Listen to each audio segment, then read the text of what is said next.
ফের জলের সমস্যায় উত্তাল সাপুরজি আবাসনের ই ব্লক। মেইনটেনেন্স আধিকারিক ও পুলিশকে ঘিরে বিক্ষোভ আবাসিকদের। চলতি মাসের 8 তারিখ থেকে জলের সমস্যা দেখা দিলেও এখনো কর্তৃপক্ষ তার কোনো সুরাহা করতে পারেননি, এমনই অভিযোগ। বিশুদ্ধ পানীয় জলের দাবিতে আবার উত্তাল হয়ে উঠল নিউ টাউনে সাপুরজি আবাসনের ই ব্লক।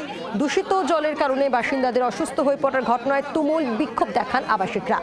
মেইনটেনেন্স আধিকারিকরা গেলে তাদের ঘিরেও বিক্ষোভ দেখান তারা। ঘটনাস্থলে টেকনো সিটি থানার পুলিশ আসলে পুলিশকে ঘিরেও বিক্ষোভ চলে।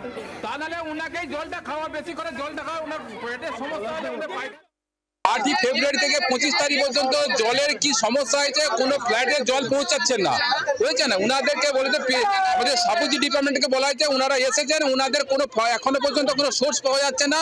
এবং রীতিমতো আজকে যে পানীয় জল সরবরাহ ছিল ওটাকে গাড়িগুলো ট্যাঙ্কগুলো তুলে নিয়ে চলে গেছেন। দুটো থেকে অটোতে ক্যানভাস করেছেন, আমাদের এই জল ব্যাকটেরিয়া আছে, আমরা জল পরিশোধ করতে আপনারা পান করবেন না বা কোনো ব্যবহার করবেন না। তারপরেই বন্ধু আমরা ধরে রেখেছি এই পর্যন্ত খবর। আমরা বিগত 8 তারিখ থেকে আজকে হলো 25 তারিখ, জলের সরবরাহ মোটেই বন্ধ, টোটাল বন্ধ করে দিয়েছেন, কোনো কিছুতেই ধরতে পারছেন না। অবশ্যই বিক্ষোভ দেখাচ্ছি, সলিউশন চাইছি, আমাদের জলের ব্যবস্থা করতে হবে, ব্যাস আর কিছু চাইছি না, শুধু জলের পরিশুদ্ধ জলের ব্যবস্থা চাইছি।